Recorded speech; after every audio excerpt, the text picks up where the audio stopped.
Okay, so mag-pray tayo. Amang Diyos na nasa langit, ikaw po ang Diyos ng dakila, Diyos na makapangyarihan sa lahat. Kami ay dumudulog sa iyo sa gabi ito, na pagpalayan mo ang mentoring ito. Hindi namin, Lord, ang karunungan. Bigyan mo ako ng karunungan para may paliwanag ko ng maayos ang iyong mga salita sa gabi ito. Pagpalain mo rin po ang ating pangangaral sa kapamito ng anointing mo, ng kapangyarihan mo pa yun. Bless mo yung tagapanood, tagapakinig dito sa loob at sa labas pa rin ng ating mensahe. Salamat po. Pagpalain mo po yung mga salita sa gabi ito. Sa pangalan po ni Jesus Christ. Amen. Amen. Parapakan natin si Lord. So, dito sa Lucas 18, verse 9 hanggang verse 14, Lucas 18, verse 9 hanggang verse 14. Sunod-sunod na verse po yan. Sabi dito, si Jesus Christ po ang nagsasalita dito. Sinabi pa rin niya ang talinhagang ito. Sa mga taong matuwid ang tingin sa sarili at hinahamak naman ng iba. Sa 10, may dalawang lalaking pumasok sa templo upang manalangin. Ang isa ay Pariseo at ang isa na may maniningil ng buwis. Amen? So, ang Diyos po magpala ng salita niya. So, nagsalita ang Lord ng talinhaga tungkol sa mga taong ang tingin sa sarili ay matuwid at hinahamak naman ang iba. Kasi mayroong gano'n na tingin mo sa sarili mo matuwid ka at may paghamak ka sa ibang tao. May dalawang lalaking pumasok sa templo upang manalangin, upang mag-pray. Ang isa ay Pariseo at ang isa ay maniningil ng buwis. Sa 11, tumayo ang Pariseo at nanalangin ng ganito: O Diyos, nagpapasalamat ako sa iyo sapagkat hindi ako katulad ng iba na magnanakaw, mandaraya, mga lunya, o kaya tulad ng maniningil ng Diyos na ito. Kaya, yung Pariseo ito ay masasabi natin na bihasa sa kautusan. Mga tagapagturo ng kautusan sa panahon ni Moises, hanggang sa bagong tipan nandiyan sila. Mga Pariseo ang tawag sa ng ating Panginoon. So, dalawang lalaking pumunta sa templo para manalangin, hindi magdasal. Ang isa ay Pariseo at ang isa na may maniningil ng buwis. Alam niyo yung maniningil ng buwis? Sa BIR yung nagtatrabaho. At alam niyo, pag sa BIR nagtatrabaho ang tao. So, ang tingin sa kanya ng Pariseo, tingin ng Pariseo sa kanya, sabi, matuwid siya. Ang sabi niya sa kanyang panalangin, O Diyos, nagpapasalamat ako sa iyo, sapagkat hindi ako katulad ng iba na magnanakaw. So, tingin niya kasi sa maniningil ng buwis magnanakaw. Kasi sa BIR nagtatrabaho mandaraya, yun ang tingin niya doon. Magnanakaw, mandaraya. Mga niya, o kaya tulad ng maniningil ng buwis na ito. Sa 2 beses akong mag-ayuno sa isang linggo at nagbigay rin ako ng 10 bahagi mula sa lahat ng aking kinikita. Samantala, ang maniningil ng buwis na may nakatayo sa malayo at di man lamang makatingin sa langit. Dinadako kaniya ang kanyang bibig at sinasabi, O Diyos, mahapag po kayo sa akin. Ibig sabihin, maawa po kayo sa akin na isang makasalanan. Sa 14, sinabi ko sa inyo, ang lalaking ito ay umuwing matuwid sa harap ng Diyos at hindi ang Pariseo, sapagkat ang sinumang nagmamataas ay ibinababa at ang nagpakumbaba ay itinataas. Ayan. So, ang Pariseo ay ipinagmalaki niya na siya nag-ayuno ng 2 beses sa loob ng 1 linggo. At nagbigay siya ng kanyang 10 bahagi sa lahat ng kanyang kinikita. Kapansin natin na may pagmamalaki. Nag-ayuno siya 2 beses sa linggo, tapos nagbibigay siya ng 10 bahagi sa lahat ng kanyang kinikita. Hindi masama ang mag-ayuno. Kasi kalooban din ng Diyos yun. Hindi masama ang magbigay ng ikasampung bahagi kasi utos ng Lord yun. Pero yung ipagmalaki mo pa, nagyayabang ka lang. Kasi kung ginagawa mo ngayon yung mga bagay na nais ng Diyos para sa iyo, huwag mo lang ipagmalaki o ipagyayabang. Na parang tingin mo sa sarili mo, matuwid ka at yung iba ay masama. So, yan yung karakter na mga para sa iyo, mapagmataas. Samantalang, ang maniningil ng buwis naman ay nakatayo sa malayo at di man lamang makatingin sa langit, nahihiya sa Diyos. Dinatapukan niya ang kanyang dibdib at sinasabi, O Diyos, mahabag po kayo sa akin. So, nandun yung kanyang paghingi ng habag ng Panginoon. Na isang makasalanan. Kasi nandun yung kanyang pag-amin, pagpakumbaba. Nakahabagan siya ng Diyos kasi siya yung makasalanan. Yung maniningil ng buwis. Sinabi ko sa inyo, ang lalaking ito'y umuwing na tuwid sa harapan ng Diyos at hindi ang parasiyo sapagkat ang sinumang nagmamataas ay binatba o at ang sinumang nagpakumbaba ay tinataas. Kaya, ganun po, kahit saan mo magpasa ang talata ng Biblia, maging sa lumang tipan, maging sa bagong tipan. Yung mga nagmamataas ay ibinababa ng Panginoon at yung nagpakumbaba ay itinataas ng Panginoon. Amen? Kaya, tayo ay maging katulad ng maniningil ng Diyos na natin humingi ng habag sa Diyos. Umamin na tayo ay nagkukulang, umamin na tayo nagkakasala sa Panginoon. Amen ba? Amen. Para tayo lalong kahabagan ng Diyos. Kapag umaamin ka na ikaw ay makasalanan o humingi ka ng awa ng Diyos, kahabagan ka ng Diyos. Kaya mo isang matuwid ang harapan ng Panginoon. At yung parisiyo naman ay hindi kinahabagan. Kasi nandun yung kanyang pagmamataas sa kanyang sarili. Ipinagmalaki niya na nag-ayuno sa loob ng 2 days na 2 araw sa isang linggo at siya ay nagbigay ng ikasampung bahagi. Hindi masama ang mag-ayuno. Hindi rin masama ang magbigay ng ikasampung bahagi. Kaya hindi na dapat natin ipagyayabang. Hindi natin dapat ipinapakita na mas magaling tayo kaysa iba. Amin po ba? Kaya dapat, kung ginagawa pa natin itong bagay na ito, buong puso na lang natin gagawin. Amen? Isipin natin na ang Diyos ang nakakakita ng ating mga ginagawa. Amen? Kahit hindi man ito makita ng tao, pero nakikita ng ating Diyos yung ating taos puso na ginagawa para sa tao. Amen po ba? Kasi yung pag-ayuno mahalaga. Yung nagluluksa ka para sa mga tao. Kaya yung parang pinapasan mo yung kasalanan ng mga tao, ikaw yung nagpapahirap sa sarili mo. Saka yung pag-ikapo, hindi man masama yun kasi hindi man inalisan ng bisa yung ikapo sa bagong tipan. Amen? Bagos lalo pa lang sinakayunan ni Lord John. Sabi-sabi lang yun ng iba na wala nang ikasampung bahagi, pero nandyan pa rin yan. Amen? Kaya nandyan pa rin yan. So, dito sa Mateo 23:23, sundan po natin. Para naiintindihan natin yung ibig sabihin ng ating Panginoon. Kasi pag hindi tayo nagbabasa ng Biblia at hindi natin iniintindi ang sinasabi ng ating Diyos, ay malilin lang pa tayo at madadaya ng iba. Amen. So sabi dito, patungkol pa rito sa mga tagapagturo ng kautusan at mga Pariseo.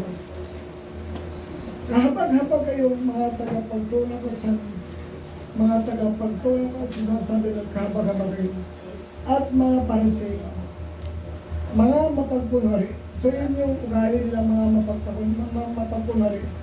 Nagbigay kayo ng ikasampung bahagi ng maliit halaman tulad ng yerba buena, ruda, pina. Ngayon pinakaligtaan naman yung isa ko, ang mas mahalagang turo ng kautusan, ang katarungan, ang paghahabag, at ang katapatan. Yun yung wala sa kanila. Yung hindi silang makatarungan, wala silang habag sa kanyang kapwa, at wala silang katapatan sa Diyos. Pero nag-iikapo sila. Amin ba ba?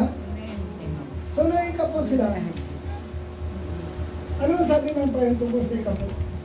Dapat inyong gawin ang mga ito. Kaya sabi ng Lord, dapat daw gawin ang mga ito. Ibig sabihin, sundin. Amen? Amen. Dapat gawin ang mga ito. Ibig sabihin yun, dapat sundin. Nang hindi kinakaligtaan ng ibang utos. Kaya nakaligtaan nila yung ibang utos, yung katarungan, ang paghahabag, ang katapatan. Yun yung wala sa kanila. Pero nag-iikap po sila ng kanilang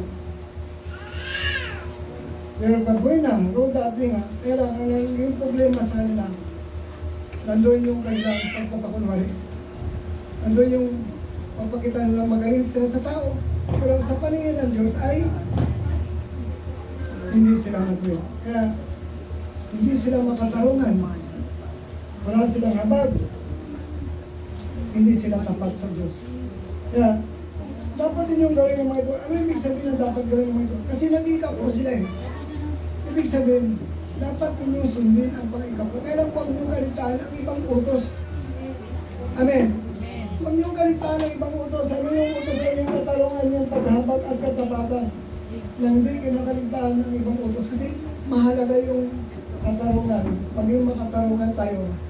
Maging magkaroon tayo ng habag.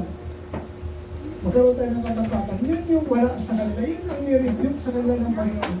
Na dapat magkaroon sila ng pagsunod sa ibang utos. Kaya, nag-iikap po sila, kaya lang wala silang katanungan, wala silang pagkahabag, wala silang katapatan. Dapat ninyong gawin ang mga ito kasi yung ginagawa nila, nag-iikap po sila. Kaya ibig sabihin, hindi pinawalang bisa ng pwede yung pag-iikap. Kung sabi mo, dapat ninyong gawin ang mga yan. Ibig sabihin, dapat sundin. Amen. Nang hindi kinakaligtaan ang ibang utos. Kaya ang naging problema sa kanila, nakalimutan nila yung mahalagang mga utos ng Panginoon. Yung katanungan, paghabag at katapatan. Yun yung wala sa kanila. Pero nagbigay sila ng kanilang ikasampumay. Parang yung siya na pinagmalaki niya yung kanyang pag-ayo, yung 2 beses ang linggo. Tapos, magbibigay siya ng kanyang ikasampumay sa lahat ng kanyang pinakita. Hindi masama yung mabuti yun kasi nga sumusunod din sila sa utos. Kailangan doon yung kanilang pagmamataas na tingin nila sa sarili nila ay matuwid sila at ang tingin nila sa iba ay magnanakaw. Amen. Amen. Mandaraya. Kaya mahirap pala pag sa Panginoon ng Diyos yung parang nagkaroon tayo ng pagkukumpara, no? Parang magaling tayo, matuwid tayo, pero hindi naman pala sa paningin ng Diyos. Kasi sa tao, maitatago mo yung ginagawa mo, pero sa paningin ng Diyos, hindi mo maitatago. Alam ng Diyos yung buhay nila. Alam ng Diyos yung buhay natin. Amen. Amen. Kaya, dito yung minsan ito may aral ito sa atin na dapat natin makita. Sundan lang po ninyo. Dito sa Lucas 11 verse po dito. Lucas 11 verse po dito. Kahabag-habag kayo mga pariseo. Ibinibigay ninyo ay kasampung bagay ng yerbabena, roda, at iba pang halaman panimpla ng pagkain. Ngunit kinakaligtaan naman yung ang katarungan at pag-ibig sa Diyos. Dapat lamang gawin niyo ang mga ito. Ngunit hindi dapat kinakaligtaan ang mas mahalagang bagay. Ayan. Kaya, nandun, inulit lang. Lucas 11 verse 4 dito. Inulit lang yung sabi doon na nagbigay sila ng mga kasampung bahagi ng mga yerbabena na nila, roda nila, at iba pang halamang panimpla sa pagkain. Ngunit pinakaligtaan lang, nakalimutan nila na yung katarungan at pag-ibig sa Diyos, yung wala sa kanila. Kaya doon sila nire-rebuke ng Panginoon. Kasi wala silang katarungan at wala silang pag-ibig sa Diyos. Dapat lamang yung gawin ng mga ito, ibig sabihin, dapat sundin ang pangikapo. Hindi naman inalis na yun eh. Hindi naman kinuntra na yun yan. Amen. Amen ko ba? Kaya yun yung kanilang ginagawa kay sabi nila. Dapat lamang yung gawin ang mga ito. Hindi nyo dapat kinakaligtaan ang mas mahalagang bagay. Kasi kayong mga leader kayo.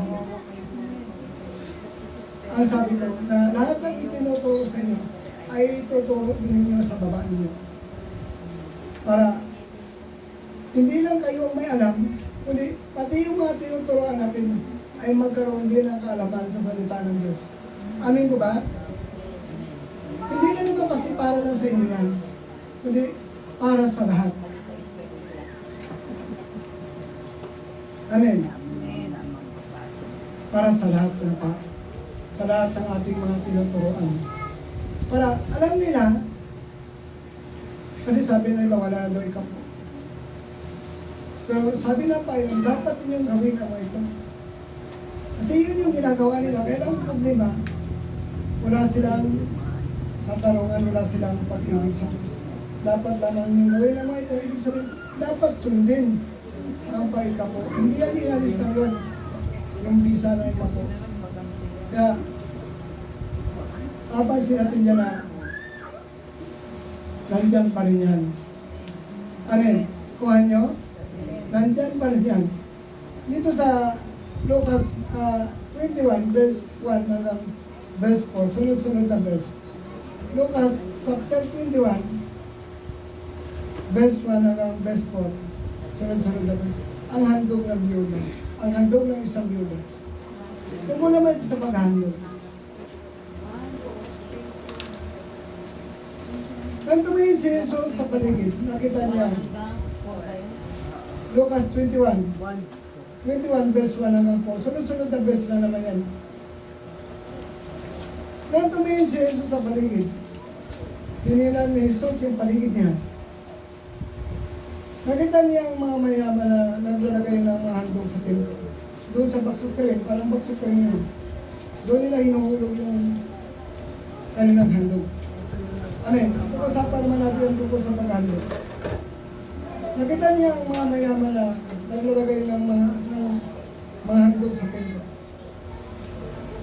Nakita rin niya ang isang byuda, lukhang byuda, naghulog ng dalawang salaping tanso sa tree.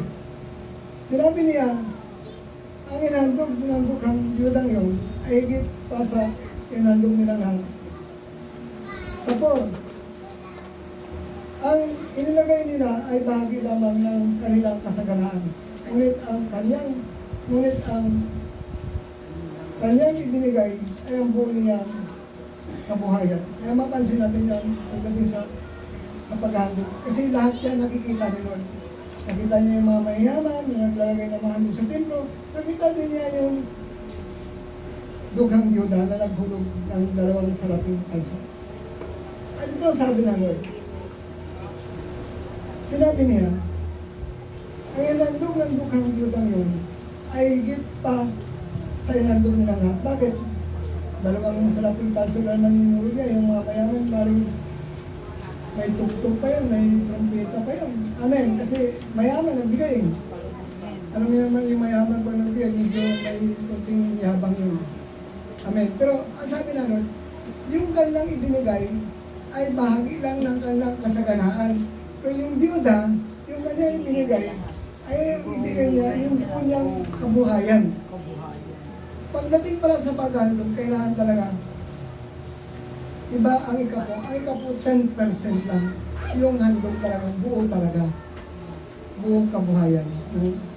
May ano man meron ka, yan ang paghandog. Yung buong kabuhayan mo. Pagdating sa paghandog. Kakaiba kasi ang ng espiritu ng paghandog. Kaysa ikapo 10% lang na lahat ng yung kinikita. Pero yung paghandog ay buong kabuhayan. Kasi nakita ng Panginoon yung mga mayaman, kabahagi lang ng kanilang kasaganaan, yung kanilang ibinibigay. Kaya sabi nila, higit ang binigay ng byuda. Kasi buong kabuhayan ang kanyang inulong sa templo. Yung kanyang inulong sa Panginoon. Amen. Kasi kay Lord naman natin ginagawa yun, di ba? Dito sa Genesis 20, verse 15 hanggang 16 hanggang 17. Genesis 22, verse 15 hanggang verse 18. Sunod-sunod na verse. Mula sa langit, nagsalitang muli kay Abraham ang anghel ni Yahweh. Nagsalita ang anghel ni Yahweh. Genesis 22, 15 16, 17, 18. Mula sa langit ang salitang muli kay Abraham ang anghel ni Yahweh. Ako'y nangangako sa pamagitan ng aking pangalan, Yahweh. Sapagat hindi mo ipinagkait sa akin ang kaisa-isang anak, sa siliting pagpapalain kita. Alalahin mo'y maging sindami ng bituin, sa langit at buhangin sa dagat. Pag gumiba ng Diyos yung kanyang lahi ng sindami ng bituin, sa langit at buhangin sa dagat. At sa kubi nila ang lusod ng kanyang makaaway. Sa pamagitan ng iyong lahi, pagpalain kita. Pagpalain ng lahat ng bansa sa dagat, sapagkat sinunod mo ang aking mga utos. Nabakansin natin na si Abraham ay buo niyang inandog sa Isaac sa Diyos. Walang tapyas, walang bawas. Para bagang yung buong buhay ni Isaac ay hinandog ni Abraham sa Diyos. Kaya pagdating sa paghandog, 100% talaga. Tulad ng Yuda, na yung kanyang handog, buong kabuhayan niya ang hinandog niya sa Panginoon. Kaya yan lahat ng hinahandog natin, nakikita yan ng Panginoon. Amin po ba? Bibihira ang nakagawa nito. Parang walang pinag-iba doon sa chapter 4. Verse 32 hanggang 37 na may nagbinta ng bahay at lupa at bukid. Diba si Bernabe nagbinta ng bukid para ibigay sa mga apostol? Ano yun, hindi yun ikapo? Kasi buong halaga ng bahay, buong halaga ng lupa, buong halaga ng bukid, ibinigay sa mga apostol. Hindi po yun ikapo, hindi yun po yung offering o di handog sa Diyos. Kaya, bibihira po ang nakagawa noon. Amen. Amen. Bibihira pong tao ang nakagawa noon. Amen. Mapansin natin na may pinakaiba yung ikapo at saka yung paghandog. Kasi mababasa mo sa Levitico, kapag naghandog ka sa Diyos ng baka, ng tupa, ng kambing, walang kapintasan. Perfect. Kapag binabasa mo sa Levitico, na yung kapag naghandog ka sa Diyos ng baka, tupa, kambing, walang kapintasan, ibig sabihin, inalagaan mo. Amen. Inalagaan mo yung ihahandog mo sa Diyos para ihandog mo sa Diyos na makapangyarihan sa lahat. Ganun pag naghandog sa Diyos. Binabantayan mo, tapos pinapakain mo na maayos, inaalagaan mo na maayos para ihandog sa Diyos. Kasi sa Diyos mo inahandog, ayaw ng Diyos na maghandog ka ng may kapintasan. Sabi nga, kung sa tawag na handog may kapintasan, tatanggapin na niya ito. Amen? Kung pangalan ba, birthday mo. Niregaluhan, birthday nyo sabay-sabay. Nagregalo ko sa inyo ng may kapintasan. Matutuwa ba kayo? Ang minus naman ang tingin ko sa inyo, sa Diyos. Hari sa mga hari, Panginoon sa mga Panginoon. Tapos handugan natin ng may kapintasan, hindi niya matatanggap yun. Kasi nakikita niya yung ating buhay, nakikita niya yung mga hinahandog natin sa kanya, tulad ng mga mayaman, nakita niya yung mga handog ng mga mayaman, nakita niya handog ng Yuda. Ang sabi namin sa mga alagad, tingnan niyo higit ang binigay ng handog ng Yuda kaysa kanilang lahat. Kasi yung mga mayaman naghandog, bahagi lang ng kanilang kasaganaan. Ngunit ang Yuda, buo niyang kabuhayan yung hinandog niya sa Panginoon. Ganon din si Abraham, yung buong buhay ni Isaac ay hinandog niya sa Diyos. Amen? Kakaiba si Yuda, kakaiba rin si Abraham. At kakaiba rin yung ginawa ng mga nagbinta ng bahay at lupa at bukid. Talagang, hindi nila binawasan yun. Kasi handog na sa pangako nila yun. Ano yung pledge nila yun sa Panginoon. Amin ba? Yung mga tao, kinakausap ng Diyos ang puso. Gano'n ang ginagawa. Tulad niya lang, kinausap siya ng Diyos. Ihandog mo sa akin sa isa. Walang bawas yun. Buong-buo niyang ihandog sa isa. Kasi buong-buo rin yung kanyang pananalig sa Diyos. Yung kanyang pagtitiwala sa Diyos. Amin mo ba? Tulad ng Yuda, maghahandog ba siya ng yung lahat ng kanyang salapi, ibigay ba niya sa Panginoon? Wala siyang pananalig sa Panginoon. Amen? Kaya, pinapakita yung kanyang buong pusong pagtitiwala sa Diyos. Ipinakita na yung kanyang buong pananalig sa Diyos na walang pagkukulang na pananalig. Yung buong pagtitiwala sa Diyos. Amen? Amen. Sa panahon natin ngayon. Bibihira na lang yung gano'n. Meron naghahandog ng buhay sa Diyos. Naglilingkod sa Diyos. Meron namang hindi nagbibigay ng buhay sa Diyos. Kasi kami, nagbigay namin ng buhay namin sa Diyos. Amin mo ba? Kahit mahirap ang pinagdaanan, pero hindi kami tumigil sa paglilingkod sa Diyos. Kasi nga, buong buhay mo na, ibinigay mo na sa Panginoon. Amen. Alam niyo yung pinagsimula namin. Nag-umpisa kami sa 20 pesos. 20 pesos. Ito anak, may kasama pa kami sa bahay. Bali, ito, siyang kami, may kasama pa kami sa bahay. Yung offering namin ay 20 pesos. Hindi lang yun, isang linggo, dalawang linggo, kundi buwan, taon. Ang binilang ng gano'n na gano'n, parang walang pagbabago. Kung nandun yung pagtatsaga, yung kampal namin, kukunin ng mga kapatiran, pakunin ng may gatas. So, na yung isang yung gatas. Amin mo ba? Yung paraan na ginamit ang kayo para masurvive kami. Pagbabayad ng kuryente nun, alagang 200 na kaya lang sa kuryente. Hirap na hirap kami. Pero nandun yung aming pagtitis kasi tinawag ka nga ng Panginoon para maglingkod sa akin. Kaya pag kayo tinawag ng Lord maglingkod, pag kayo magpabago-bago ng isip, kasi hindi kinalugdan ng Diyos yung pabago-bago ang isip. Amen. Dapat, kung ano yung pagkatawag sa'yo ng Diyos, yun ang pagpupukusan mo. Yun ay panalangin mo sa Diyos. Na pagpalain ka ng Diyos para ma-overcome mo yung lahat ng trials, lahat ng pagsubok na iyong pagdadaan. Kasi hindi naman tayo pinababayaan ng Diyos. Nagpabaya ba sila? Nagutom ba kayo? Hindi ko ba kayo nagutom? Amen? May nagutom ba dito? Meron bang hindi kumain isang araw? Meron bang hindi uminom isang araw? Meron bang hubad dito? Amen? Wala? Hindi ko ba? Kaya ganun kabuti sila, pinaprovide niya ating pagkain, pinaprovide niya ating inumin, pinaprovide niya ating damit. Amen? Amen! Totoo yan. Kaya kailangan matatag ka lang. Kapag tinawag ka ng Diyos, pag taga-pangaral, tayuan mo yun. Pag tinawag ka ng magsuporta, tayuan mo yun. Kasi kung anong pagkatawag sa'yo, doon ka pagpapalain ng Panginoon. Amin mo ba? Kung anong pagkatawag sa'yo, doon kayo mag-Kristo. Pag tinayuan mo yung bahagi ng pagtawag sa'yo ng Panginoon. Amen. Kaya, kung ang tao nang babago sila hindi. Amen ba? Kaya, ay mga tinawag para mangaral, mangaral ka. Maging tagapangaral ka kasi doon ka pagpapalain ni Lord. Kailangan magkaroon ka lang talaga ng totoong kompasyon. Kasi ang buhay ng tagapangaral, nabubuhay din sa kanyang pangaral. Nabubuhay din sa magandang balita. Kapag ang tao i-bless mo, pag pinagpala mo sa puso ng tao, kasi ang puso pinagpapala, doon ka rin pagpapalain ng Panginoon sa mga salitang ipinapangaral mo sa puso ng tao. Amin mo ba? Kapag ikaw ay totoong maging tagapangaral at ipinangaral mo yung tama, magpupunga din ito ng tama. Pag pinangaral mo yung pagpapala, magpupunga din ito ng pagpapala. Amin mo ba? Sa puso ng tao. Amen. Kayo ba pinagpala pag puso nyo? Amen. Kaya, yung ika po, 10% lang. Yung handog talaga, buo talaga yun. Tulad ni Buddy Alex, Mr. Bing.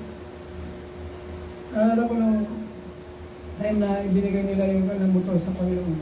Buo yun. Kaya kapalit noon sanggol si Isaac. Amen mo ba? Kasi 7 years pa kayo Buddy Alex sasama. 7, walang anak.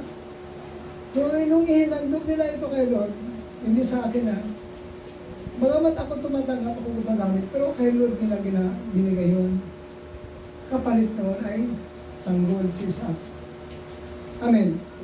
Kaya, pero talaga pag ikaw ay naghandog kay Lord ng mga bagay na may halaga sa'yo, hindi mo, kung pag ikaw naghandog kay Lord, dapat may halaga sa'yo. Amen. Kasi nakikita lang yung motibo natin.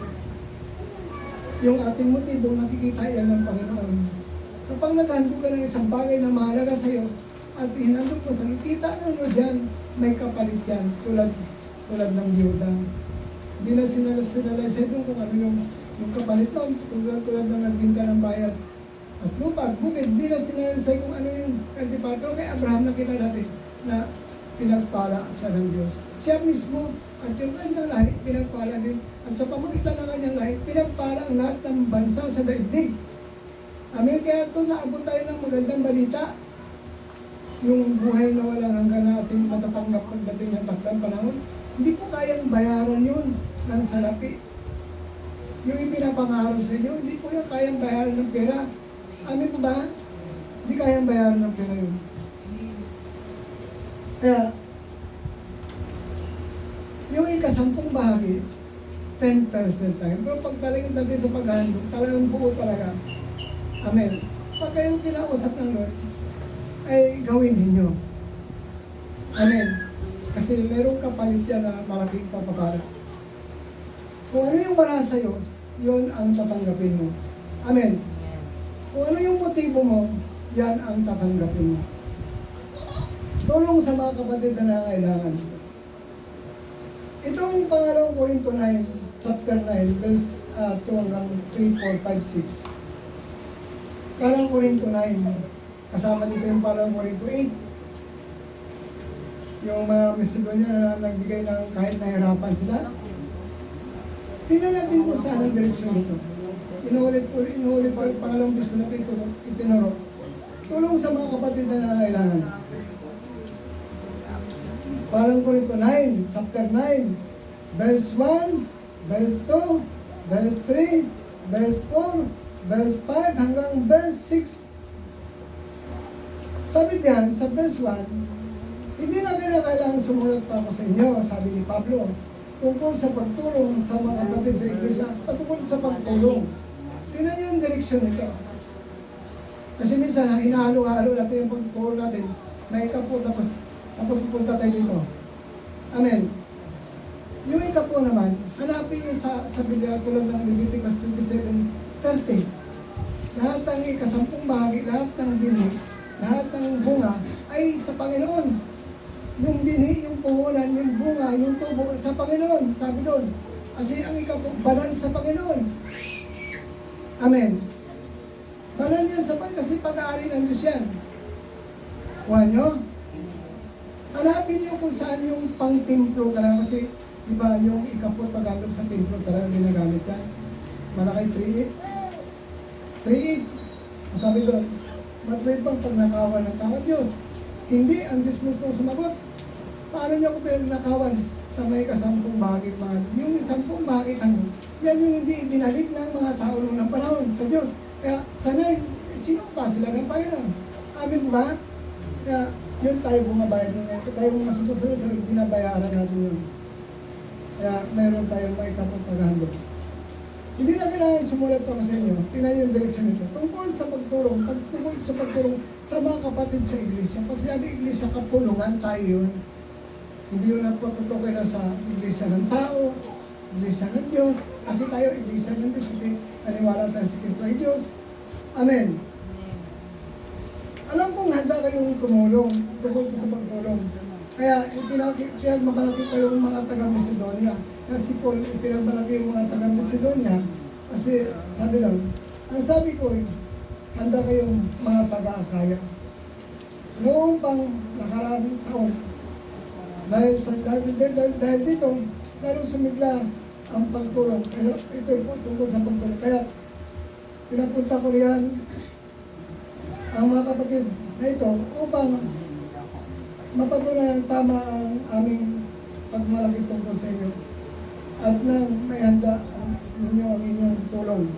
Kaya nasabi ko, kung may tagang Macedonia na sumama sa akin at makita nila hindi pala kayo handa, baka mapaya ako, sabi ko, o pati kayo. Kaya pinag-usapan ko ang mga kapatid na mauna riyan upang may handa ang tulong na pinangako ninyo. So gayon, makita na talagang usang loob ang pagbigay ninyo at hindi sa pilitan. So ito ang ibig kong sabihin. Ang nagtatanim ng kakaunti ay mag-aani ng kakaunti at ang nagtatanim ng marami ay mag-aani ng marami. Kapag kaunti lang tinanim, huwag kang mag-asa na lalaki ang anihin mo. Dapat kapag nagtanim ka, dapat gamihan mo. At tungkol ito sa pagtulong pinansyal. sa mga kapatid na sa Jerusalem at sa Saudi. Mapapansin natin, kung saan ito nakadireksyon, kasi minsan pinaghalo-halo natin ang pagtotoo natin, dapat naka-align tayo. Kapag ikaw po, handog, doon lang talaga natin hanapin sa Leviticus, sa Deuteronomium, may mga nakalagay doon sa mga retreating. Amen? Kasi hindi natin pwede paghalo-haloin kasi kailangan may direksyon ang bawat mensahe ng Panginoon. Amen? Sabi dyan, tulong ito sa mga kapatid na mga nasa Jerusalem at sa Saudi na nakaranas ng matinding gutom, kahirapan. Ibig sabihin yung tawag ito yung crisis o di nakaranas ng kalamitan, yung mga binagyo, yung mga nakaranas ng sunog. Amen. Crisis, nakaranas ng crisis at nakaranas ng kalamidad, nakaranas ng sunog. Kaya tingnan yung direksyon nito. Doon po yan napapatukoy. Yung sa unang Corintios 16, verse 1, verse 2, verse 3. Tungkol naman sa ambagan naman, ito yung pagtulong ambagan, nag-ambag-ambag sila para may tulong sila sa mga kapatid. Unang Corintios 16, verse 1, verse 2, verse 3. Tungkol naman sa mga ambagan para sa mga kapatid, kasi nag-ambag-ambag sila para may tulong sila sa mga kapatid na nakaranas ng crisis o kahirapan. Gawin niyo ito, gawin niyo ang tulad ng pinagkagubilin ko sa iglesia sa Galacia, kasi itinuro ito na po sa Galacia. Tuwing unang araw ng linggo, ang bawat sa maglaan ng bahagi na ganyan kinikita, maglaan daw ng bahagi na ganyan kinikita, ipunin yun upang di na kailangan mag-ambalan pa. Wala nakarindi na. Tuwing unang linggo, ipunin na doon sa kinikita yung pang-ambag. Kaya wala pa naman tayong dapat pang-ambagan ngayon. Ginagawa natin sa pag may patay, di ba? Nag-ambag-ambag tayo. Amen. Ginagawa natin pag may patay, nag-ambag-ambag tayo ayon sa kaya natin. Ipunin yun upang ihanda ang kanilang mag-ambagan pa. Pagpunta ko riyan, pagdating ko riyan, ibigyan ko ng sulat ang mga taong pipiliin ninyo upang magdala ng inyong tulong sa Jerusalem. Kaya ito pala ay tulong sa Jerusalem. Kaya huwag niyong paghalo-haloin yung pagtuturo nyo. Kailangan kung ikaw po handog, pang templo lang talaga. Yung ikaw po handog kasi sa templo lang talaga dinadala yung tulad ng Byuda, tulad ng Abraham. Amin po ba? Sa templo lang talaga dinadala. Si Isaac, hinandog din ni Abraham sa Diyos. At ang mga handog na yan ay sinasamyo ng Diyos. Amen. Kaya, pag nagtuturo kayo about ikapo o handog, una yung sa Levitico. Sabi ng Lord, huwag kayong lalapit sa akin na walang dalang handog. Sabi sa Exodo. Amen ba? Doon kayo maghanap ng tungkol sa templo. Kasi marami doon na talata kung paano pinagawa yung templo, paano maghandog sa templo, na kailangan makikasampung bakit mahapon. Kasi ito, ang direksyon nito, para sa tulong sa Jerusalem. Yung parang Corinto 9, verse 1 hanggang verse 6. Unang Corinto, chapter 16, verse 1 to 3. Ambagan para sa mga kapatid. Gawin niyo ito, tulad ng ipinagpagabilin ko sa iglesia sa Galacia. Tuwing unang araw ng Sanlinggo, ang bawat sa maglaan ng bahagi ng kanyang kinikita at ipunin yun upang hindi na kailangan mag-ambagan pa.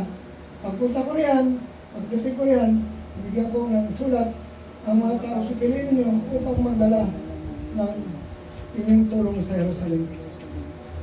Amen?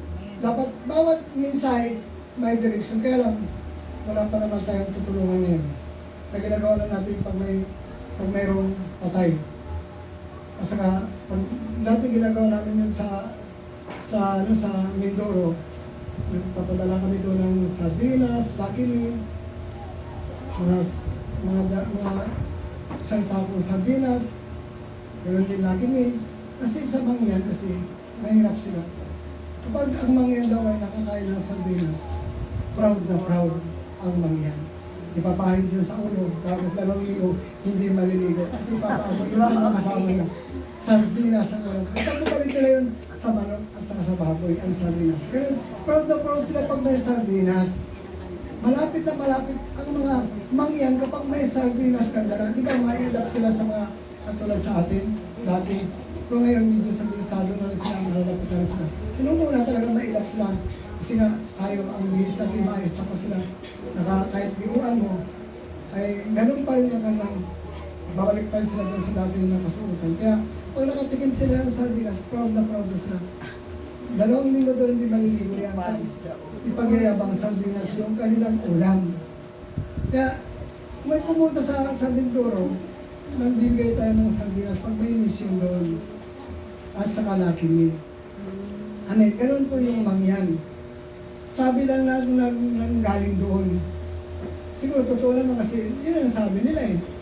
Yung mga patutunan galing doon na talagang proud na proud ang mangyan kapag mayroong sardinas ang ulam.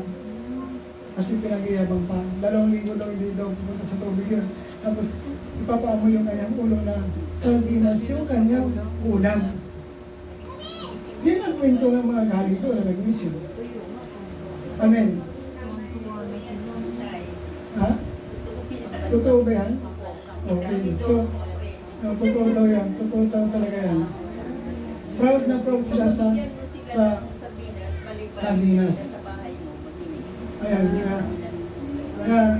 Ganun sila ka-proud pag nakaulam sila ng sardinas.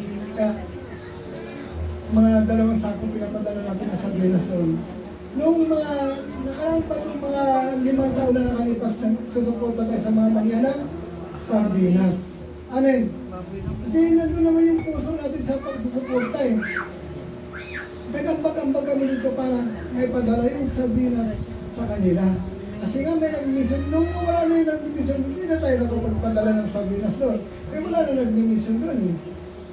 Medyo mahina na kasi yung katawan ng nag-mission doon, kaya hindi na nakakapunta ng Mindoro. Kaya proud sila sa sardinas. 2 linggo na yun nila pupunta sa tubig. Tapos ilagay sa ulo yung sardinas, ipahin, tapos ipaamoy sa mga kasama yung sardinas. Amen. Ganun sila ka-proud pagdating sa sardinas. Amen. Pagdating sa pagtulong, nandun na may puso natin sa pagtulong, di ba? Pag may nakamatay, tulong-tulong tayo. Kasi nga, hindi yung patay ang ating pinagtutulong-tulungan, kasi yung buhay, kasi ang patay wala na kung alam yun. Amen. Kaya, yung nagtatanim ng kaunti, mag-aayos ng kaunti, at nagtatanim ng marami, ay mag-aayos ng marami. Yan, yung tatungkol sa pagtulong sa Jerusalem sa mga mahirap ng mga kapatid. Amen. Tingnan yung direksyon na. Dito sa Gawa 11, verse 27, 28, 29, 30. Gawa, chapter 11 ng Gawa, verse 27, 28, 29 hanggang 30. Noong panahong iyon, dumating sa Antioquia ang ilang propeta. Gawa 11, 27, 28 hanggang 30. 27.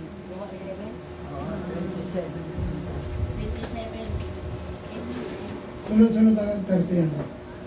Noong panahong iyon, dumating sa Antioquia ang ilang propeta. Dumating daw sa Antioquia ang ilang propeta mula sa Jerusalem. Tumayo ang isa sa kanila na ang pangalay Agabo,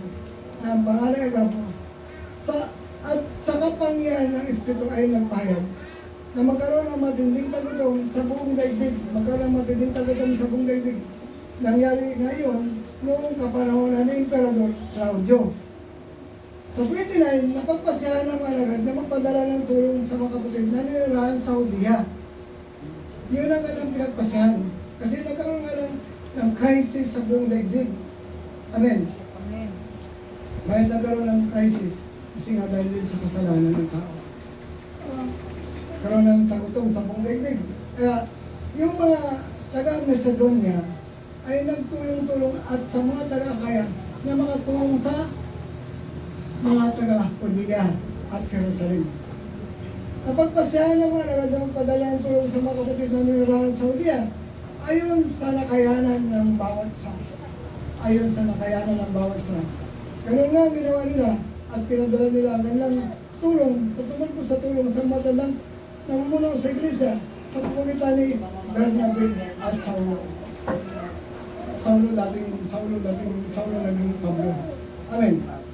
Mapansin natin yung direksyon ng tulong nito para sa Judea at sa Jerusalem.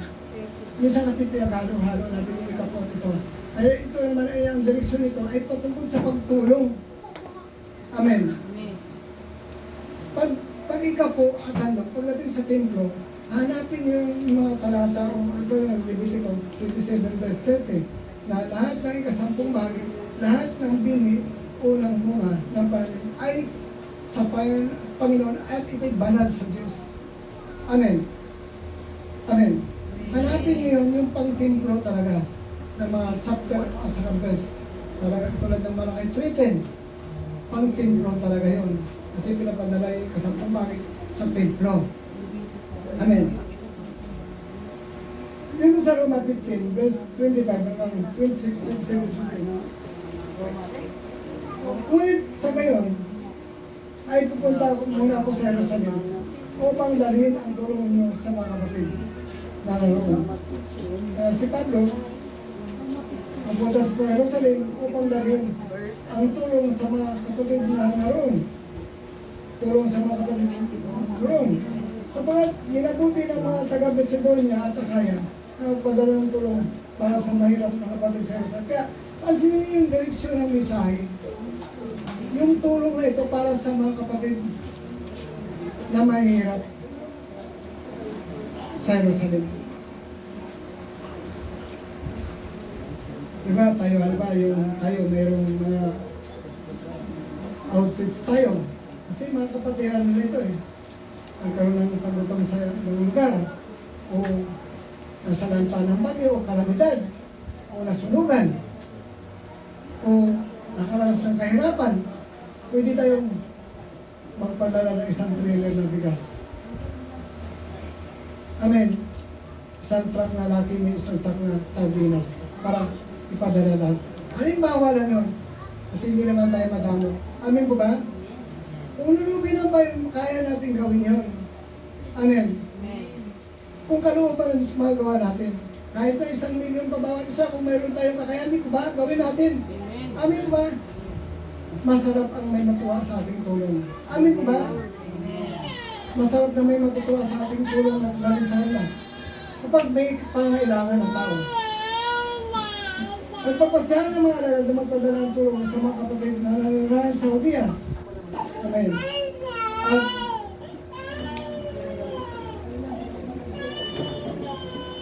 pupunta sa Jerusalem si Pablo upang dalhin ang tulong sa mga kapatid. Sapagat pinabuti ng mga taga-Macedonia at kaya yung Macedonia na walang Korinto 8, kung mababasa nyo na kahit mahirap sila, nag-ambag sila. Tumulong sila. Patungkol ito sa pagtulong sa Jerusalem at sa Judea. Na padala ng mga taga-Macedonia at kaya yung magandang loob ng mga taga-Macedonia na kahit nandun sila sa pag-ikaos, tumulong sila para mag-pray. Magpadala ng tulong para sa mga mahirap na kapatid sa Jerusalem. Malungkot nilang ginawa yun. Talaga naman dapat nilang gawin. Dahil ang mga hinti, kasi ang Macedonia at saka kaya mga hinti doon tulad natin. Hindi sila mga Hudyo. Mga hinti sila tulad natin. Malungkot nilang gawin. Ginawa yun. At talaga namang dapat nilang gawin dahil ang mga hintil ay nakabahagi ng pagpapalang espiritual ng mga Hudyo. Kasi ang espiritual kasi ang word God, yung Santa Anis, galing sa mga Hudyo. Dinala sa Macedonia at saka sa Akaya na pinagpala sila ng salita ng Diyos at sila nagkaroon ng kayamanan ng panahon. Kaya tumulong sila sa Jerusalem at saka sa Judea. Kasi sila, tumanggap sila ng pagpalang espiritual na galing sa mga Hudyo. Kaya pag pinagpala tayo ng Panginoon, tutulong din tayo sa mga Hudyo. Amen po ba? Amen. Marapat din ang bahaginan nila ng mga Hudyo ng sumagitan ng pagpapalang material. Kasi spiritual versus material. Dinalaman spiritual. Para akong dinadala ko sa inyo ang spiritual. So, ako naman, babahagi na ninyo ng inyong material na ari-arian nyo, material na bagay. Kasi higit ang spiritual kaysa material. Ang material nawawala, ngunit ang spiritual panghabang buhay. Walang katapusan pag spiritual na binibigay sa iyo pang buhay na walang hanggan yun. Tapos yung material, pag nakain mo yan, pag nainom mo, wala na yan. Amen. Amen mo ba? Kaya, dahil sa mga hindi nila kabahagi ng pagpalang spiritual mula sa mga Diyos, marapat lamang ang bahagian nila ng mga Diyos sa pamagitan ng pagpapalang material. Kaya, sa tuwid, kaya pagkabigay ko ng sabing tulong sa mga kapatid sa Jerusalem, daraan ako kaya papunta sa Espanya kasi mag-minisyon sa Espanya. Kaya dadalhin niya yung tulong sa mga kapatid sa Jerusalem. Kaya mapansin natin, minsan pag nag-minisay tayo, pinaghalo-halo natin. Kapag ikapuhandong, doon lang tayo sa ikapuhandong. Ito kasi pagtulong ito. Ay ba, may mga kapatid tayo sa ibang lugar na nakaharos ng kalamitan, nakaharos ng sunog, nakaharos ng crisis. Yun po yung mag-ambag-ambag tayo para madala ng tulong. Tulad na ginagawa namin sa mangyan. Amin po ba? Kaya, tingnan niyo may pagbabasa ka ng Bible, tingnan mo yung bawat direksyon ng mensahe. Kaya, dapat natin maunawaan na bawat mensahe ay mayroong direksyon kung saan papunta. Amen. Minsan nag-umpisa tayo dito sa Corinto, nabagsak tayo sa ikapo, paghahandog, parang ang layo. Amen ba? Dapat kapag ikapo, paghahandog, yun ang dinadala sa templo. Hahanap tayo ng mga chapter o verse, tulad ng Leviticus 27, verse 30, Malakay 13. Diba? Kaya, pag ikapo na ang topic mo, handog, kasi yun talaga yung para sa templo na pinapadala ng Panginoon, yun lang talaga yung dapat natin maging mensahe. Huwag natin paghalo-haloin. Amen po ba? Kasi nga, hindi natin matutugma yung tamang mensahe kapag hinahalo-halo natin. Kasi ang mensahe ito, sa pagtulong sa mga mahirap na kapatid sa Jerusalem at saka sa Hudiya. Kaya dapat kita natin yung direksyon kung bakit may pag-ambagan, may pagtulong-tulong financial. Kasi financial dito yung itinulong nila sa Jerusalem at saka sa Hudiya. Amen po ba? Amen. Kaya kayong mga tumatayo sa pulpito na about giving, dapat naka-align ang inyong mga mensahe. Huwag niyong paghalo-haloin. Amen po ba? Kuha niyo, basta na nila, magbigay ng pagkataon. Kasi yung mga tumatayo dito, dapat totoo sa Diyos, di po ba? Kasi ang pagsinungaling, devil yan. Ang hindi pa kayo tapat sa Diyos, devil din yan. Yung hindi pa kayo tapat, yung katimbang yan, maging tapat. Yung pagsinungaling, ang katimbang yan ay maging totoo sa Diyos. Kaya, pag ikaw ay dahil sa mga music team na tayo kayo dito, dapat maging tapat kayo sa Diyos. Kasi lahat na tumatayo, dapat tapat sa Diyos. Kasi nakikita yan ng Panginoon yung ating mga puso. Nakikita na yung ating mga ginagawa. Amen. Kaya tayo, yung mga pinapatayo natin ito, yung mga faithful sa ikapo sa handog. Hindi tayo basta-basta nagpatayo ng, hindi tayo tatawanan tayo ng demonyo pag ano. Amen. Kasi nakikita din ng demonyo yung ating buhay. Kasi dati kasama yan tayo, pag-aari yan tayo, di ba? Kasi kasama tayo ng demonyo na wala pa tayo kay Kristo. Kaya alam ng demonyo yung ating ugali. Amen po ba? Kasi dati yan tayo kasama eh. Pero ngayon kay Kristo na tayo, dapat kayong patutulog ito. Huwag kayong tumingin, bagamat binibilang niyo ang pera, huwag kayong tumingin sa pera. Kasi pag tumingin ka sa pera, hindi ka makasunod sa Panginoon. Amen po ba? Tumingin kayo kay Lord. Ako pag tumatanggap ka 10 piso, 20 pesos, inalis ko yun para sa Diyos. Mahirap bang gawin? Hindi mahirap gawin kapag gusto kong pagpalain ka rin ng Diyos. Amen po ba? Sa umpisa ka sa maliit, sabi nga sa Lucas 16 verse 10, ang mapagkatiwalaan sa maliit, mapagkatiwalaan din sa malaki, ang mandaraya sa maliit, mandarali sa malaki. Kaya pribileyo na ikaw ay tumatanggap ng maliit. Pribileyo din na tumatanggap ka ng malaki. Amen? Amen po ba? Kaya kayong maging tapat yan. Titignan niyo yung ating meron dyan na name, address. Tapos, kung magkano yung tithes mo, magkano yung offering mo, magkano yung lagbit mo. Kasi ang lagbit mo sa Bible doon naman yan na pagpalain mo yung naglilingkod sa Diyos. Kaya, diyan makikita kung faithful kayo o dinadaya niyo ang Panginoon. Kasi nakatingin kayo sa pera, kapag tumingin ka sa pera, pag kaunti lang, hindi ka makasunod. Pag tumitingin ka sa Diyos, magawa mo kahit kaunti lang. Kasi sinusubok tayo ng Panginoon, pinagkatiwalaan tayo sa maliit. Pagkakatiwalaan dito sa malaki, kung dinadaya mo sunod sa maliit, dadayain mo rin sa malaki kasi sa maliit, madaya ka na. Tapos doon lalo sa pagmalaki, dadayain mo pa rin ng Panginoon kasi nga malaki na. Amin ba?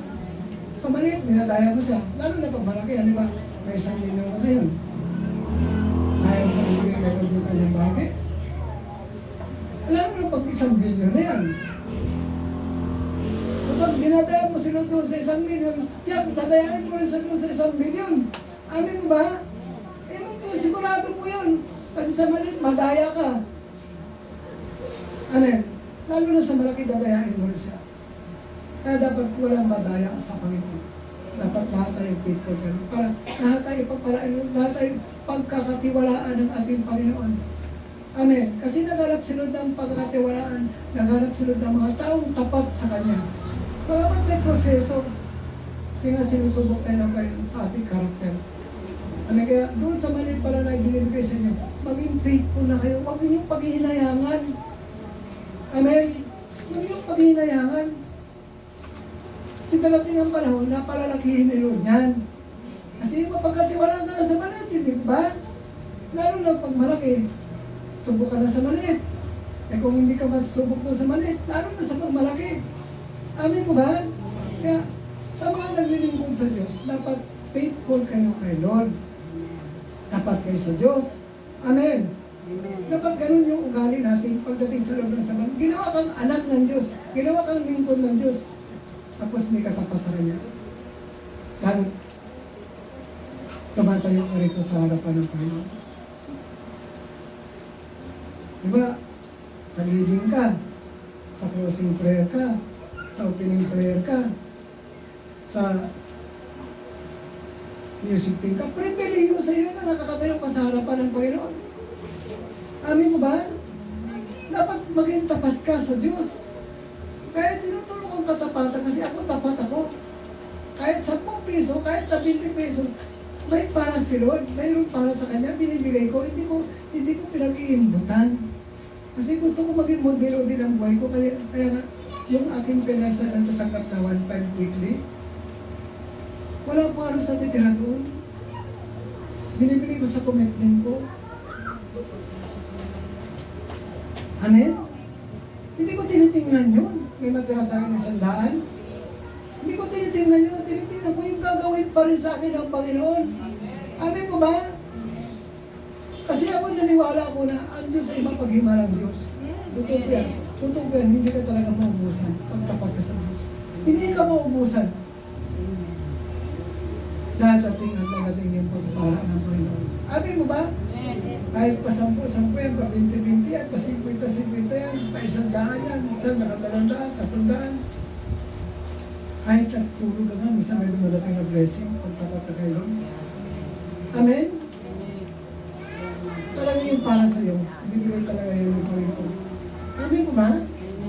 Kaya huwag kayong maghinayang, huwag kayong tumingin sa pera. Bibilangin mo na ang pera, pero unahin niyo si Lord.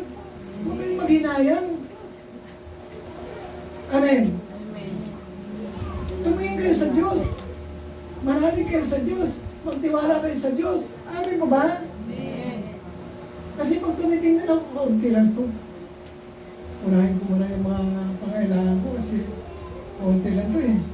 Kung wala pang Panginoon, sino nang magdadagdag doon? Amen. At magpipray ka rin na, Lord, dagdagan mo naman to kasi luto ka naman makapagkawang gawa. Amen. Kasi pag ikaw ay nagkakawang gawa, pinagpapala ka rin ng Diyos. Kasi yun yung paraan para pagpalain sa'yo ng ating Panginoon. Kaya, kung natin sa ikapo, pag-ando, titingnan nyo sa Biblia kung saan yung mga talata na yung mga chapter na yung mga verse na yun. Doon yung hanapin yung, kung yung pag-alo, yung mga may pinaghalo niyo, yung pagtulong, pag-ambagan, iba po ang direksyon noon. Sa Jerusalem yun at saka sa Judea. Kung halimbawa tayo ngayon, may namatay, nag-ambag-ambag tayo. Doon papunta yun. At ang mahalaga din yung pagtitiwala niyo sa amin kasi kami naman may takot kay Lord na dalayain namin kayo. Kasi pag dinaya namin kayo, parang si Lord na dinaya namin. Amen? Ganun po yun. Kaya, salamat sa Diyos. Kaya, kung saan nakadireksyon ang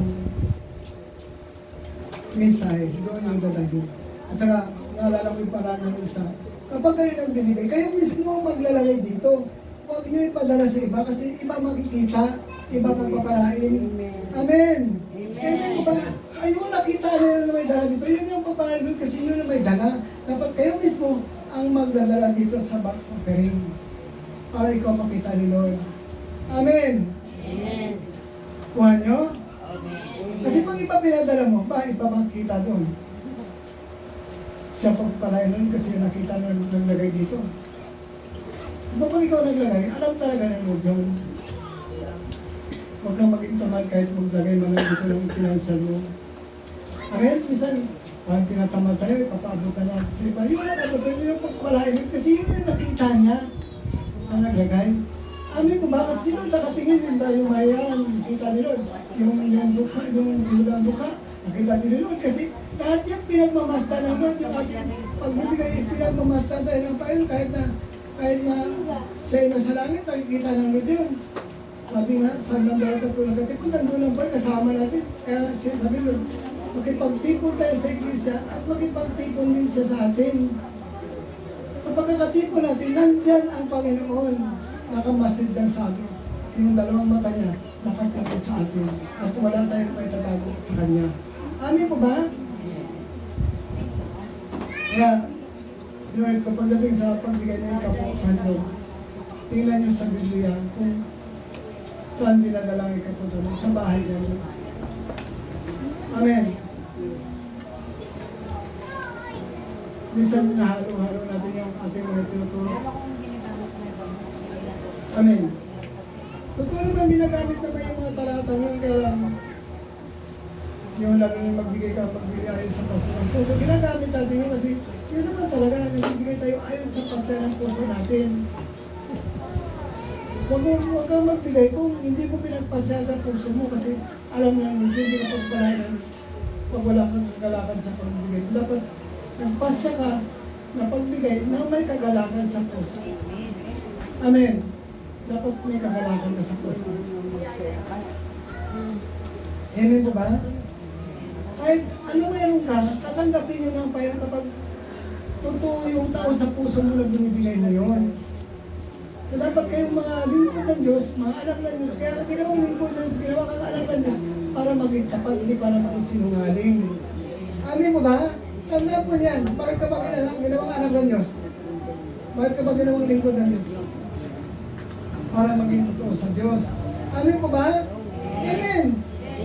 Pwede ba namang anak ka ng Diyos tapos hindi ka totoo? Pwede ba namang lingkod ka ng Diyos tapos hindi ka totoo? Hindi pwede yung ganon. Kaya ginawa kang anak ng Diyos para sumunod. Kaya ginawa kang lingkod ng Diyos para sumunod. Amen. Amen po ba? Amen. Kayo ba yung mga lingkod ng Diyos? Kayo ba yung mga anak ng Diyos? Amen. Pilihiyo yan sa atin. Dati hindi naman tayo anak ng Diyos eh. Dati hindi naman tayo lingkod ng Diyos eh. Alam mo kanina tayo ng lingkod dati? Alam nyo na yun. Kung wala pa sa kay Kristo, ay hindi tayo naglilingkod sa Diyos. Wala tayong alam sa pagsunod sa Diyos. Wala tayong alam sa paglilingkod sa Diyos. Wala tayong alam sa pagsamba sa Diyos. Hindi panalangin, hindi natin alam eh. Doon tayo nanalangin sa mga Diyos-Diyosan. Hindi natin alam kung paano magkatipon ng mga banal. Hindi natin alam kung paano maging matuwid sa paningin ng Diyos. Amin po ba? Basta gawin natin yung gusto natin, yun lang yung alam natin eh. Kaya, yan ang bahagi ng pastor, ang ministeryo ng pastor, na ituro sa inyo kung ano yung totoo. Kaya, yung buhay ko, ini-impart ko lang yun sa inyo kung paano maging tapat sa Diyos. Kasi darating ang time na pagkatiwalaan ka ng Lord sa mali, pagkakatiwalaan ka rin ng Panginoon sa malaki. Pag mataya ka sa mali, tatamarin na si Lord magbigay sa iyo. Amen. Amen ba? Ikaw man yan. Hindi tapat yung binibigyan mo. Darating ang panahon na magsasawa ka. Ako, hindi naman balik ko ka ng pasalamat, hindi naman balik ng kanyang ng bagay binibigay sa kanya. Ititigil mo na yun. Bahala ka na sa buhay mo. Amen po ba? Kung nakita mo tapat ang tao, diba, dadagdagan mo pa yun, mag-i-increase pa yun. Amen po ba? Yan ang pribilehiyo doon. Kapag hindi tapat ang isang tao, ititigil mo na yung pagsuporta mo sa kanya. Kasi hindi naman siya sumusunod sa Diyos. Amen. Kaya yung ating, hindi na yan tinitingnan, yung ating envelope, yung ating papel, hindi na yan tinitingnan, binabasa yan, iniintindihan. Minsan naya siguro kayo tingnan yan, no? Huwag kayo maya. Basta totoo ka kayo, alam na nyo dyan sa puso mo. Kaya yung ating paglingkod, huwag kayong maging ambong tulad ng Pariseo. Para pa yung kanyang buhay doon sa maniningil ng buwis. Hindi ako katulad niya, magnanakaw. Yung ano naman, yung maniningil ng buwis, Diyos, mahapag ka sa akin, makasalanan ako. Amin ba? Kaya kinahabagan siya ng Diyos. Kasi umaamin siya, makasalanan siya. Ay yung Pariseo, tingin niya sa sarili niya, matuwid siya. Amen. Huwag tayo mga ikatulad ng Pariseo, lagi tinataas ang sarili. Yung katulad tayo ng mga maninilang Diyos na ibinaba niya kanya ang sarili niya, itinaas siya ng Diyos. Yung Pariseo, itinaas siya kanya ang sarili niya, ibinaba siya ng Panginoon. Dapat lagi tayo magpapagababa para itataas tayo ng ating Diyos na buhay. Amen. Salamat sa Diyos. Amen. May natutunan ba? Amen. Amen. Kaya, pag nagawa kayo ng mensahe para sa pagbibigay, titignan niyo kung saan ang direksyon. Malawak ang Biblia. Kaya pinag-aralan ko rin yun. Doon pala papunta yun. Yung papunta pala sa templo, papunta sa templo. Yung papunta pala sa pagtulong, sa pagtulong. Amen. Amen. Kaya salamat sa Diyos. Sana may natutunan tayo ngayong gabi ito. Huwag natin paghalo-haloin yung ating mensahe. Pasahin niyo yung Deuteronomio, Levitico, Exodo. Marami dyan. Amin po ba? Marami dyan. Malakay, marami dyan. Lalo na pagdating sa Levitico, naku, puro perfect yung ano dyan. Pag naghanto ka ng kambing, ng tupa, ng baka, walang kapintahan, walang tapyas. Walang pingas. Perfect. Kasi sa Diyos mo ihandong. Amen ko ba? Pero tayo pag naghanto ka, huwag natin handungan si Lord ng may kapintasan. Huwag tayong magbigay ka doon ng pera na ayaw na natin yung yukot-yukot na pera. Huwag tayong ganun. Amen ko ba? Para natin niniminus daw ng ating Diyos. Parang hindi natin siya nakikita yung kanyang pagka-Diyos. Kaya pag nagbigay ako kay Lord, kahit nasa mga kamataan, pag nagbigay ako ng ano, pinipili ko yung the best. Ayaw ko kasi may masabi sa akin. Amen. Pinipili ko yung tumatalsik pa. Amen. Pinipili ko yung malutong pa. Kasi, masabihin nila sa akin, ako, si Pastor, binigyan ako ng malambot na pera. Kaya ako, hindi ko rin sa Lord yung karunungan. Kung may makita ka sa akin, magsisikap yan na makasunod sa Panginoon. Kaya doon sa mga kabataan, doon sa mga lalaking babae na kabataan, lalaking babae na matanda, pamuhay natin ang salita ng Diyos. Huwag tayong, kasi ang naging problema ka sa atin, nakikinig, nagbabasa, hindi pinamumuhay. Amen? Nakikinig, binabasa, hindi naman sinusunod. Amen ba? Yan ang naging problema doon. Nakikinig ka kay pastor, nagbabasa ng Biblia. So, hindi sinusunod ang Biblia, hindi sinusunod ang mga salita ng Diyos. Kaya, sino hindi mo sinunod? Si Lord, hindi si pastor. Amen ba? Na sikapin natin na makasunod talaga tayo sa ating Panginoon. Kasi darating ang panahon na kung ikaw sumusunod ka na, pagpapalain ng Diyos, darating ang panahon, kapag hindi ka sumusunod sa Panginoon, lahat ng kasalanan may consequence. Kung sumusunod ka, magbubunga ng pagpapala. Kapag hindi ka sumusunod, magbubunga din yan ng consequence na hindi maganda sa tao. At yung legacy na iwan natin sa ating pamilya, yung pamana, ibig sabihin ng legacy, pamana. Ano ba yung pamana niya sa langit? Yung pag-hindi tapat o pag-hindi tapat? Amen? Yun yung legacy na maiwan natin sa ating pamilya. Yung pag-hindi tapat sa Diyos. Amen. Kaya, pinagsisikapan yan. Salamat sa Diyos, pagpalay ka na Lord sa gabi ito. Hindi ko Lord, magpala ka, pagpalay mo yung mga puso na pagalingin mo yung mga sakit, maging malakas sa mga sakit. Kami kami deliverance, power ng healing, power ng miracle, power ng deliverance. Yung revival sa pananampalataya, revival sa paglilingkod sa Diyos, revival sa pagsunod sa Diyos, revival sa prayer, ipagkalugtong sa amin. Maraming kami lang sila dito, hindi namin ang karunungan mo, hindi na kami nakikinig, hindi na kami nagbasa. Susundin namin, Panginoon, ang iyong mga salita dahil kasalanan ang hindi pagsunod sa Diyos. Salamat po, pagpalain mo ang gabi ito. Sa pangalan ko ni Jesus. Amen. Amen. Amen. Lord God. Lord God.